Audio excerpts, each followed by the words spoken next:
So, I also went to D&B Militari's stall that they had, and they gave me this rather nice bag, and more importantly, inside it is something that is very, very awesome. I'm just going to use this rag to hold it because it's also a bit kind of greasy.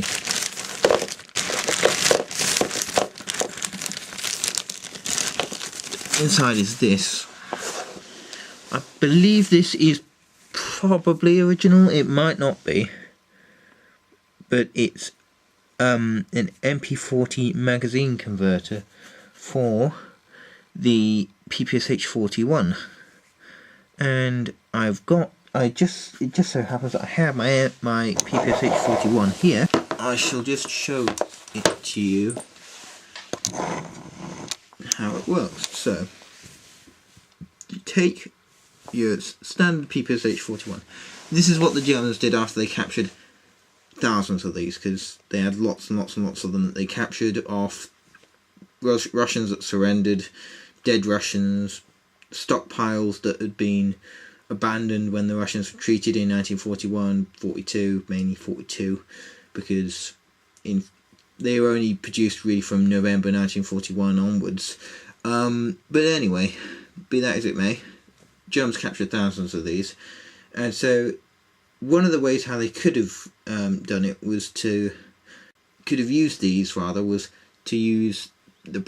Mauser 7.65, I think it is, or 7.63 millimeter cartridge in this, just with the standard Soviet magazines. However, they found that because the Germans weren't really using the Mauser C96 broom handle that much, which was what they were producing the 7.65 ammo for, and same with kind of other small weapons. It was kind of only really being used in pistols, so they're only making enough for pistols rather than submachine guns. So they had a clever idea of converting these to being able to fire standard 9x19 parabellum, Luger parabellum round, by basically just changing the barrel out.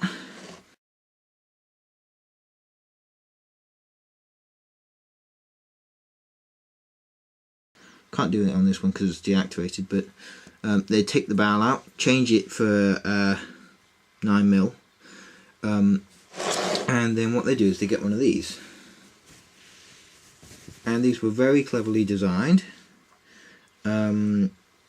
So what they do is take the PPSH 41.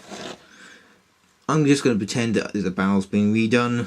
Doesn't really matter for reenacting purposes, because who the hell's going to know?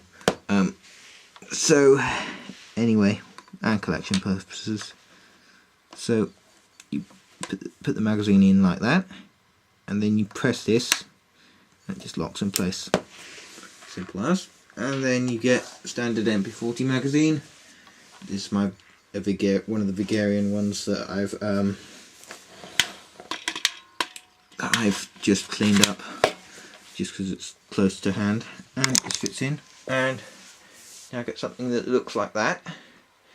I've not found any pictures at all of them being used in the wartime, but that's mainly because, well, during that time it wasn't incredibly common for photographs to be taken, and well, obviously you get war reporters and all that stuff. It used to be simply that no pictures were taken of soldiers carrying these, because nowadays we're in a culture where when there's anything happening, I mean, if you just look at the war in Syria, for example, you'll see all of these videos, or war in Ukraine, you'll see all these videos that fighters have been taking of the war on their phones or whatever.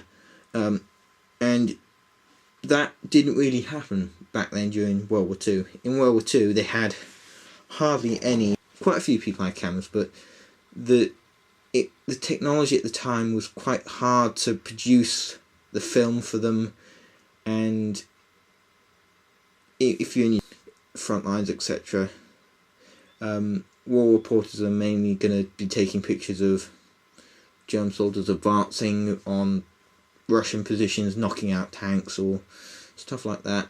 You still see lots of photos of just standard PPSH-41s unmodified.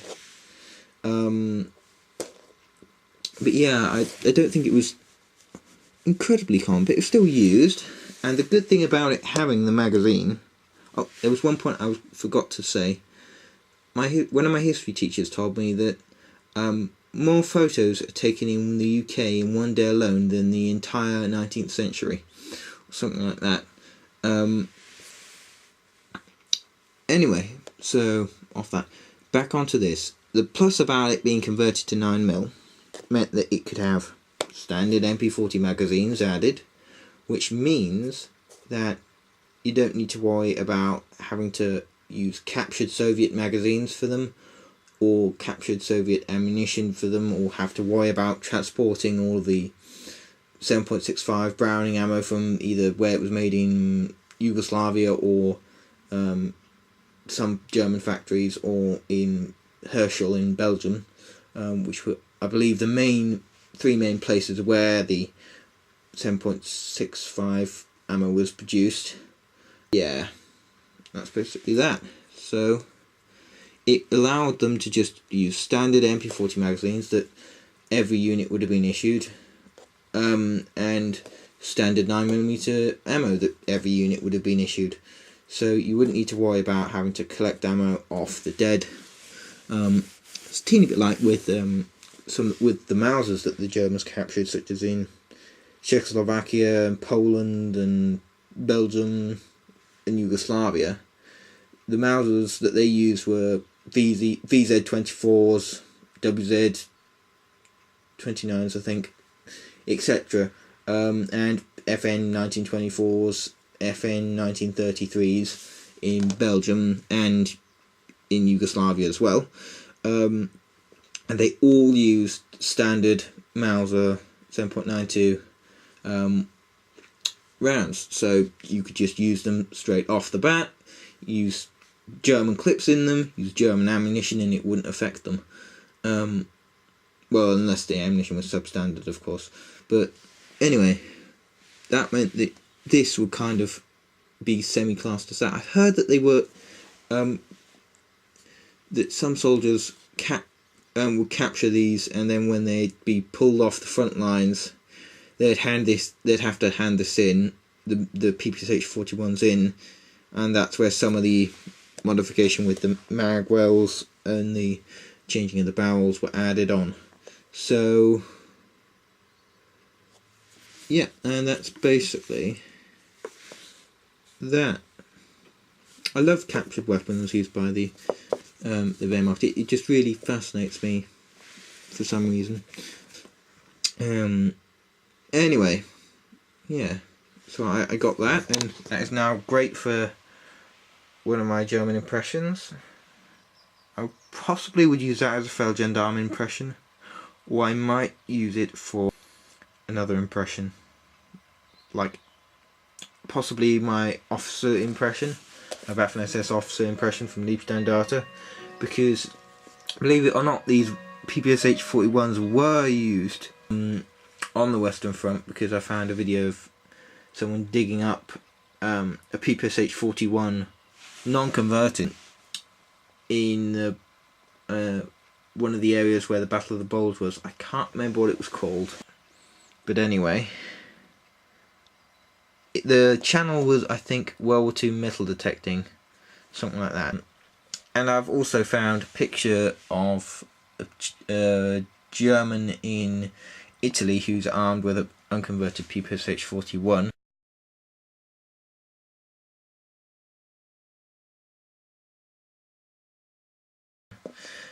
With the drum magazine, which is also very interesting, and I'm pretty sure it's not one of these reenactor photos that people have recoloured.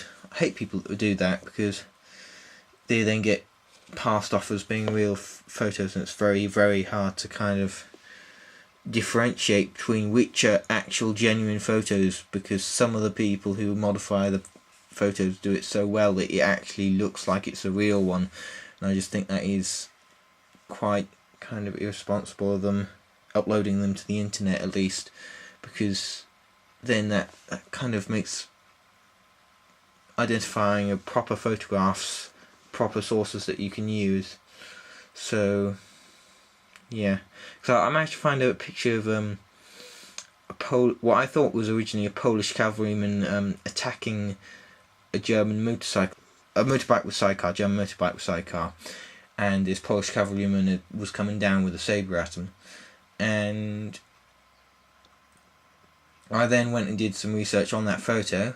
Turned out that it was actually one that had been taken from a reenactment and recoloured and readjusted with the tone and all that, which is rather annoying, because it would just be nice to not have to do that with photos. Anyway, off that slight little rant there. I mean, it's okay to do it, but as long as you don't upload it to the internet for and claiming that it's real, because that's what people sometimes do as well. Anyway, off that rant, I'll get back onto the other things that I have.